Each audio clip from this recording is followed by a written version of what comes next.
दोस्तों, हम आपके लिए हर हफ्ते एक एनिमेटेड हॉरर स्टोरी लाते हैं। तो अगर आप हमारे चैनल की वीडियोस को एंजॉय कर रहे हैं तो अभी श्रापित साया को सब्सक्राइब करके बेल आइकन को प्रेस करें। लालटेन की रोशनी में एक अकेला आदमी बाबूलाल घबरा कर रास्ता ढूंढ रहा है।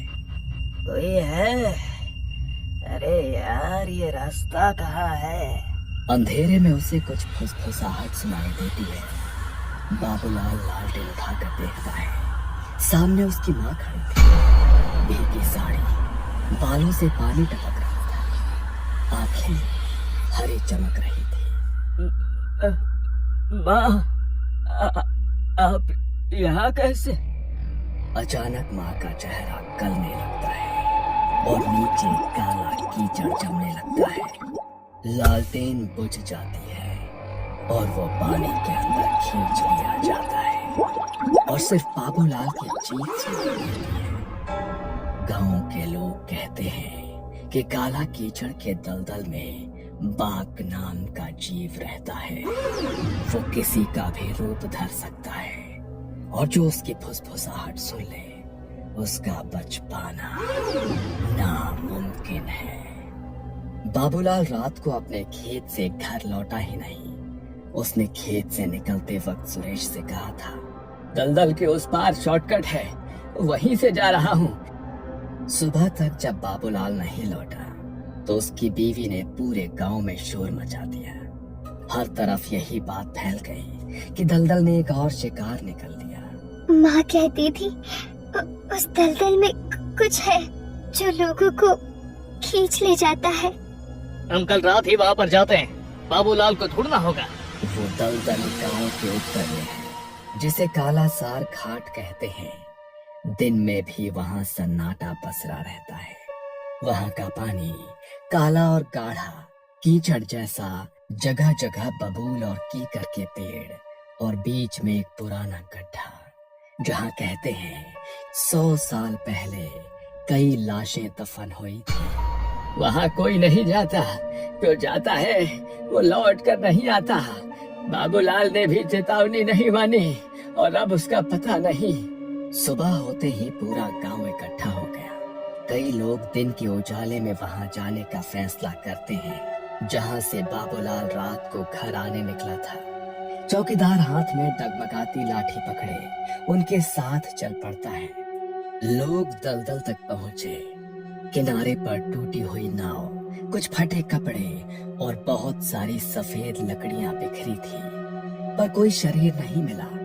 एक पेड़ पर बाबूलाल की टोपी टंगी मिली, लेकिन बाबूलाल का कोई पता नहीं। यहाँ कुछ तो गड़बड़ है। जगह इतनी सुनसान की कोई ज्यादा देर नहीं रुकता। लोग थोड़ी थोड़ी तलाशी लेने के बाद डर के मारे लौट आए। कोई भी दलदल के बीच तक घुसने को तैयार नहीं था। उस जगह पर कुछ ना होने के बावजूद माहौल इतना भयानक था कि खोज ज्यादा देर तक नहीं चल सकी। गांव लौटकर उन्होंने बच्चों और बाकी घर वालों को वहां के माहौल के बारे में सब बताया। किसी ने कहा कि पानी में उसने किसी की परछाई जैसी चीज देखी, पर सच्चाई तो कुछ और थी। दोपहर की खोज असफल रही। गांव वालों ने माना कि अब ढूंढने का कोई फायदा नहीं, बाबूलाल नहीं बचा होगा। पर रघुनाथ, गौरी और कार्तिक ने फैसला किया कि वो रात में छुपकर उसी जगह पर वापस जाएंगे। किसी को बताना नहीं चाहिए था। अगर सच में कुछ भयानक था तो अफरा तफरी और पागलपन जैसा फैल सकता था। दिन में लोग डर गए, रात में जाकर हम जान लेंगे कि बाबूलाल कहाँ है। रात होते ही चुपचाप निकल जाते हैं। किसी को कुछ बताने की जरूरत नहीं है। रात का अंधेरा ही हमें सच दिखाएगा। गांव के सारे लोग अपने घरों में थे। कोई भी अपने परिवार को बाहर नहीं भेज रहा था। रात होते ही तीनों चुपके से दलदल की ओर गए। तीनों लालटेन लेकर दलदल के किनारे पहुंचे, जहां दिन में छोटे निशान सन्नाटे में और भयानक दिख रहे थे।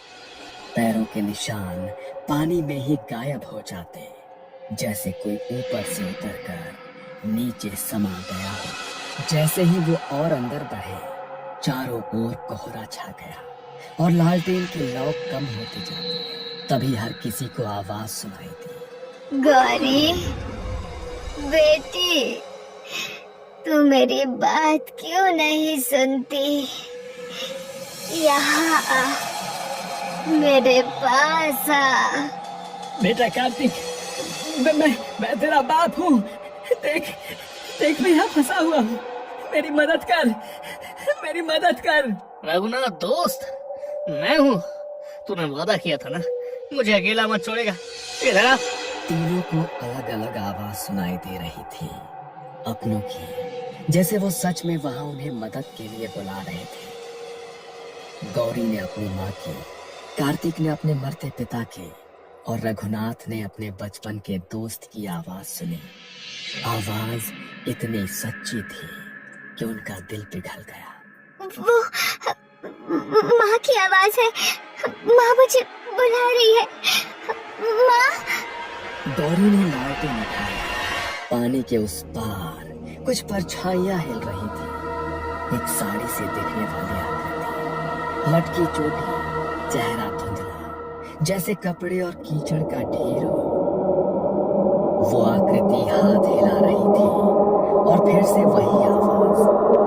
गौरी बेटा, जल्दी आ। तूने मुझे अकेले क्यों छोड़ा? कीचड़ में मिल गई। कार्तिक को लगा कि उसका पिता दलदल के अंदर खड़ा है, हाथ फैलाए हुए पुकार रहा है। कार्तिक बेटा, मुझे निकाल, मेरा हाथ पकड़, मैं यहाँ फंस गया हूँ। उसने कदम बढ़ाया, तभी कोहरे की पीठ से काले हड्डियों जैसे हाथ टूट टूट कर ऊपर निकले, कीचड़ से लिपटे। उनसे सड़ी गंध उठ रही थी और कराह की आवाज आ रही थी, जैसे वो दलदल सांस ले रही हो। ये देखकर रघुनाथ एकदम पीछे हट गए। ये कोई आदमी नहीं, ये कुछ और ही है। तभी पानी में से तेज बुलबुलें सतह पर उठते हैं। फुसफुसाहटें अब चारों ओर घूम रही हैं। हर दिशा से हर आवाज अलग, हर पुकार गहरी। गौरी बेटी।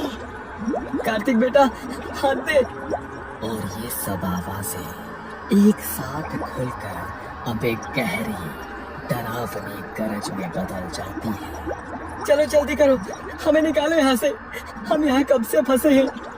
गौरी और कार्तिक जैसे सम्मोहित हो गए और दलदल के गहरे हिस्से की ओर बढ़ने लगे। रघुनाथ ने उन्हें रोकने की कोशिश की। गौरी, कार्तिक, मत जाओ।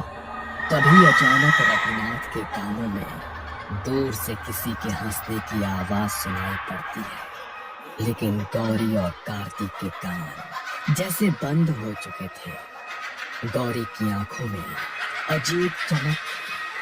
अचानक पानी की लहर उठी और हाथों में गौरी और कार्तिक को खींच लिया।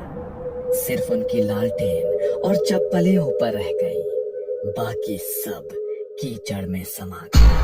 रघुनाथ पीछे मुड़ा और तभी उसने देखा, बाघ काले कीचड़ में लिपटा एक लंबा जीव, चेहरे की जगह सिर्फ कीचड़ की झिल्ली, आंखों की जगह दो हरे गड्ढे, जैसे दलदल खुद उसे देख रहा हो। उसके मुंह से गूंजती आवाज, मुझे और आत्माएं चाहिए, मेरी भटकी हुई आत्माओं के लिए।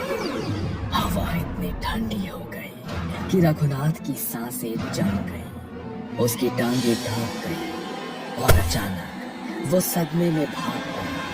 दलदल के किनारे से गिरता पड़ा गांव की ओर दौड़ा। रघुनाथ रात भर भागता रहा और सीधे गांव के चौक में आकर गिरा। उसकी सांसें टूट रही थी, शरीर कांप रहा था। क्या हुआ? तुम कहाँ से भाग कर आ रहे हो? रघुनाथ का गला सूख चुका था। दलदल, हाथ, कोई काला जीव दोनों को खींच ले गया। गांव वाले पहले तो हंस दिए, फिर से वही दलदल की कहानियां। लेकिन जब कार्तिक की माँ और बाकी औरतें पहुंची, तब रघुनाथ ने सबको सारी बातें बताई। सबके चेहरे सफेद पड़ गए। भाग जाग गया है, अब ये सबको ले जाएगा। रघुनाथ घर पहुंचते पहुंचते इतना टूट चुका था कि वो आगे कुछ बोल ही नहीं पाया। उसने खुद को कमरे में बंद कर लिया। गांव की औरतें चौपाल पर रो रही थी। सारे पुरुष फिर दलदल के पास इकट्ठा हुए, लेकिन कोई भी पास जाने की हिम्मत नहीं कर रहा था। रघुनाथ अब अकेला गवाह था। बाघ ने 2 और आत्माएं ले ली थी और गांव में ये भय बैठ गया था कि अगला कौन होगा। गांव के लोगों ने बच्चों को घर से बाहर निकलने से मना कर दिया। गौरी और कार्तिक की खबर आने के बाद उनके परिवार वाले और बाकी लोग पुरोहित माधव राव के घर पहुंचे। माधव राव इस गांव के सबसे बुजुर्ग और जानकार व्यक्ति थे। उनके दादा और परदादा भी गांव के रक्षक माने जाते थे। आखिर ये जगह इतनी अपवित्र क्यों है? कौन है दलदल का दैत्य? देखो, तुम सबको वो कहानी सुननी ही पड़ेगी जो हमने अब तक छुपा रखी थी। बाघ कोई साधारण दैत्य नहीं है, वो बाकुलन है। सदियों पहले इस दलदल के किनारे यही उसका निवास था। बाकुलन एक तांत्रिक था। कहते हैं कि वो किसी शाही सामंत का पुराना सेवक था, जिसे जंगलों और दलदलों में तंत्र मंत्र का अभ्यास करने के लिए भेजा गया था। वो वहां गुप्त साधना करता, मृत आत्माओं और अंधेरी शक्तियों को बुलाता। उसका लक्ष्य था काल अमृतत्व पाना। इसके लिए उसे 100 पवित्र आत्माओं की बलि चाहिए थी। वो गांव के गरीबों को धोखे से यहाँ लाकर कहता, तुम्हारे दुख दूर होंगे, देवी देवता प्रसन्न होंगे, और फिर रात को उन्हें दलदल में उतारकर उनका खून बहाता। उनकी आत्माएं दलदल में फंस जाती। कहते हैं कि आखिर में गांव के कुछ लोगों ने मिलकर उसकी तंत्र मंडली तोड़ दी। जब बाकुलन अपने शिकार को बांध रहा था, तब गांव वालों ने उसे ही उसी दलदल में बांधकर जिंदा गाड़ दिया। मरते समय उसने चीख कर श्राप दिया, मेरी अधूरी साधना मैं पूरी करके रहूंगा। मेरी आत्मा यहीं रहेगी। मैं अकेले और लालची लोगों को खींच लूंगा। उसकी मृत्यु के बाद दलदल कभी सूखा ही नहीं। उसकी आत्मा वहां कीचड़ में समा गई और समय के साथ वो बाकुलन का बाग बन गया। न शरीर न चेहरा, सिर्फ कीचड़, अंधेरा और उन आत्माओं का मलबा जिन्हें उसने बांधा था। तुम सबने उसे चखाया है। जो भी वहां गया, जिसके मन में लालच हो, उसकी आत्मा अब उसी की है। बाघ अब भी 100 आत्माओं की बलि का इंतजार कर रहा है, ताकि उसकी अधूरी साधना पूरी हो सके। गौरी और कार्तिक के परिवार रोते हुए पूछते हैं, अब क्या होगा? गांव के लोग समूहों में मंदिर के बाहर खड़े थे। कोई फुसफुसा रहा था, कोई भगवान का नाम ले रहा था। माधव राव मंदिर के गर्भगृह से बाहर आते हैं। हाथ में एक पुरानी तांत्रिक पोथी और लाल धागों की गठरी। माधव राव की आंखें गहरी थी, जैसे वो कुछ जानते हो। उन्होंने सबको शांत रहने का इशारा किया। बाघ को मारना नामुमकिन है। वो इंसान नहीं, श्राप है। उसे सिर्फ बांधा जा सकता है, उसी जगह जहां इसका जन्म हुआ था।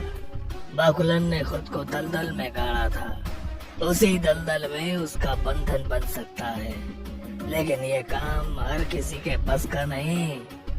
माधव राव ने सबकी तरफ देखा और फिर उसकी नजर रघुनाथ पर ठहर गई। रघुनाथ वही था जो उस रात वहां से जिंदा लौटा था। बाघ ने उसे क्यों नहीं खींचा? क्योंकि उसके मन में लालच नहीं था। वो सिर्फ दूसरों को बचाने गया था। डरते हुए भी उसने अपनी समझ नहीं खोई। यही कारण था कि बाघ की पकड़ उससे छूट गई। ये विधि रघुनाथ को भी करनी होगी। बाघ केवल उस इंसान की बात मानता है जो उसके लिए अधूरा शिकार हो, जिसे उसने छुआ मगर निगल नहीं पाया। लेकिन मैं कैसे? डरना मत, वरना वो तुझे भी खींच लेगा। तो बस वही करेगा जो मैं कहूँगा। बाघ के श्राप का एक ही तोड़ है, उसके जन्म स्थान के चारों कोनों में उसकी ही मिट्टी से घेरा बनाना, उस घेरे में उसके नाम के 20 मंत्र बोलना और अपना रक्त अर्पित करना। ये विधि सिर्फ आधी रात को की जाती है, जब हवा और पानी दोनों स्थिर हो। तैयारी अगले दिन ही शुरू हो गई। गांव के 5 मजबूत आदमी दलदल के पास से मिट्टी लाकर मंदिर में रखते हैं। माधव राव 4 लाल धागों को भिगोकर राख और सिंदूर में डुबोते हैं। रघुनाथ को स्नान कराकर नए सफेद कपड़े पहनाए जाते हैं और उसके माथे पर भभूत लगाया जाता है। इस समय तेरा मन निर्मल होना चाहिए, न डर, न गुस्सा, न लालच, वरना घेरा टूट जाएगा। उस रात अमावस्या थी। आसमान में कोई चांद नहीं, बस कोहरा। माधव राव, रघुनाथ और कुछ गांव के लोग लालटेन लेकर दलदल के किनारे पहुंचे। चारों दिशाओं में लाल धागे और राख के चिन्ह बनाए गए। बीच में गीली मिट्टी का घेरा। माधव राव ने अपने चाकू से रघुनाथ की उंगली काटी और 3 बूंद घेरे के बीच टपकाई। फिर उसने अपनी पोथी से मंत्र पढ़ना शुरू किया। चारों तरफ जैसे हवा खुद थम गई। बाघ को महसूस हो गया कि कोई उसे बांधने आया है। दलदल में अचानक से हलचल होने लगी। पानी में बुलबुलें उठने लगी। कीचड़ से पहले हाथ, फिर चेहरे बनने लगे। पहले बाबूलाल का चेहरा, फिर कार्तिक, फिर गौरी। हर चेहरा कीचड़ में गलता हुआ। बाघ अपनी असली शक्ल में बाहर आया। लंबा, बिना चेहरा, आंखों की जगह हरे गड्ढे, हाथों में हड्डियों के टुकड़े। वो फुफकारा, मुझे आत्माएं चाहिए, मेरी भटकी हुई आत्माओं की। रघुनाथ घेरे के बीच खड़ा होता है, आंखें बंद करके मंत्र जपता है। माधवराव उसके चारों ओर राख और लाल धागे फेंकते हैं। बाघ घेरा तोड़ने की कोशिश करता है, लेकिन हर बार धूल और राख उसे पीछे धकेलते हैं। इन सब के बीच रघुनाथ को आवाजें सुनाई देती हैं, गौरी की, कार्तिक की, उसके बचपन के दोस्त की, जैसे वो तकलीफ में है और उसे पुकार रहे हैं। मंत्र के आखिरी चरण में बाघ चीखता है। उसकी आवाज इतनी गूंजती है कि आसपास के पेड़ हिल जाते हैं। उसके अंदर का कीचड़ और आत्माएं भावर बनकर घूमती है। बाघ खुद अपने ही भंवर में खींचकर दलदल के नीचे चला जाता है और फिर एक गहरा सन्नाटा। सिर्फ लालटेन की लौ हिल रही है और रघुनाथ की भारी सांसें। मंत्र खत्म होते ही रघुनाथ उसी घेरे के बीच गिर पड़ा। उसके होंठ सूख गए थे, चेहरा पीला, आंखें डर से लाल। उसने दूसरी बार उसी भयानक शक्ल को देखा था। उसकी सांसें भारी थी और कानों में अब भी वही आवाजें गूंज रही थी, इधर आओ, इधर आओ। माधवराव रघुनाथ के कंधे को पकड़ते हैं। गांव के 2 आदमी उसे उठाकर बाहर लाते हैं। रघुनाथ की नजर अब भी दलदल पर होती है, जहां पानी बिल्कुल शांत हो चुका है, लेकिन बीच बीच में छोटे बुलबुले उठकर फूटते हैं। तूने उसे बांध दिया, लेकिन याद रख, श्राप मरा नहीं, बस सो गया है, कभी भी फिर जाग सकता है। गांव लौटते वक्त किसी ने एक शब्द नहीं बोला। हर किसी की आंखों में वही सवाल था, क्या ये सचमुच खत्म हुआ? रात को गांव के चौपाल पर सब लोग इकट्ठा होते हैं। औरतें छोटे बच्चों को सीने से लगाए खड़े होते हैं। मर्द गहरी सोच में डूबे। माधवराव उनके सामने खड़े। बाघ बंध गया है, मरा नहीं। ये श्राप सिर्फ सोया है। जब भी कोई लालच, डर या अकेलेपन के साथ वहां जाएगा, वो फिर से जाग जाएगा। ये दलदल अब निषिद्ध है। इस रास्ते से अब कोई नहीं जाएगा। हमारे चैनल श्रापित साया को अभी सब्सक्राइब करें क्योंकि हम हर हफ्ते ऐसे एनिमेटेड हॉरर स्टोरी लाते रहते हैं